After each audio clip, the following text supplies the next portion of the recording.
Hey folks, Chef Steve here along the banks of the Grand River, and I am picking wild black raspberries.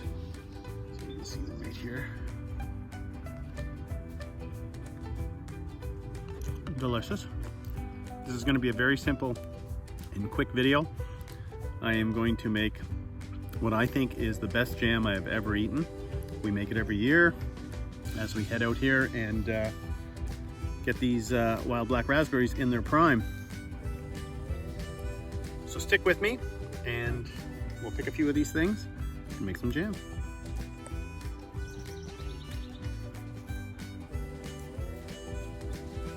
You can see that I've picked quite a few already.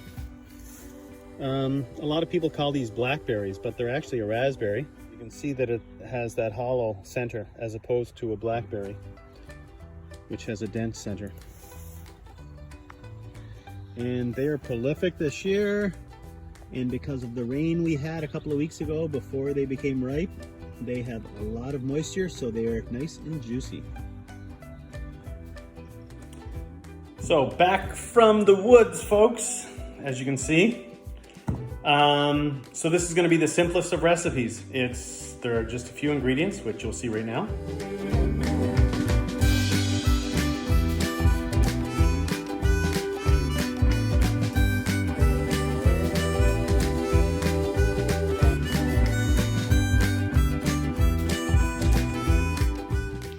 So where do you find these wild black raspberries?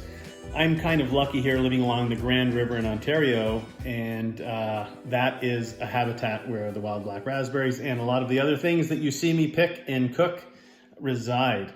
So if you are anywhere from, I think, the Carolinas all the way to mid-north Quebec, as far west as Manitoba, this particular wild black raspberry grows in not necessarily wetlands, but along the sides of rivers, in disturbed fields. So if you see a cornfield or something where you are, maybe along the edges where you see that growth happening near the trees, typical raspberry habitat.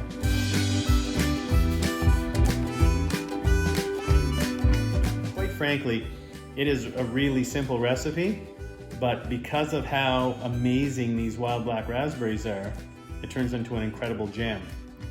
You have an option with this jam as well. So let me grab one of these berries here. So,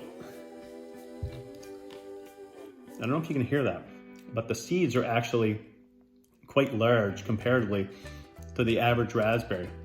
So if you are one of those types of people that does not like seeds in their teeth or crunching down on fairly hard seeds, because they are fairly hard here. You can bite through them quite easily, but it's not like eating a production raspberry. There's a couple things you can do. What makes a really good raspberry jam is the fact that there are whole raspberries in it. So you kind of want the seeds, but there are a lot of seeds in these raspberries, and they are a little harder than your production or your farmed raspberry, as I said.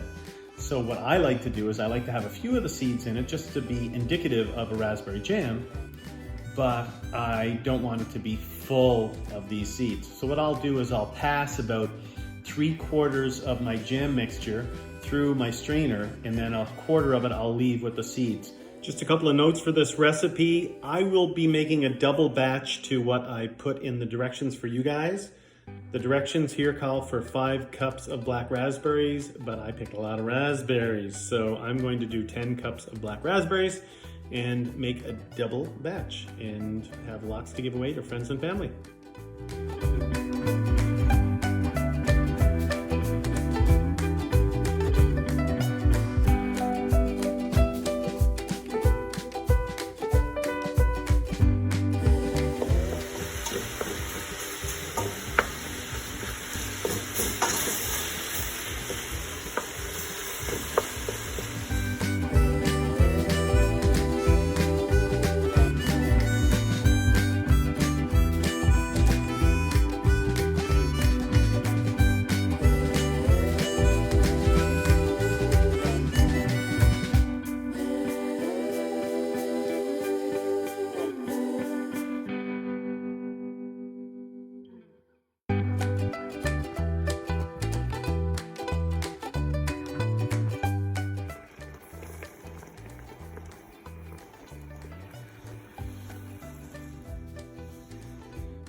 Well, I'm sitting in my garden just in front of my corn here, ready for the taste test.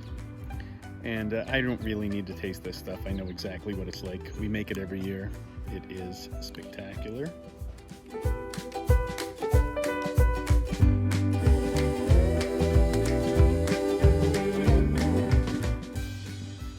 If you get a chance to go out and pick these things and make this very simple recipe, you are going to be delighted with the results.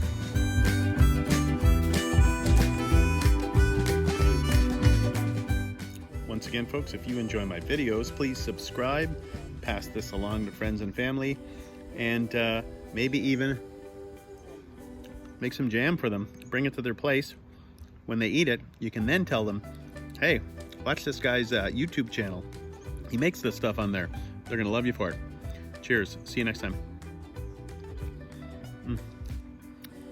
Can't wait till the corn's grown.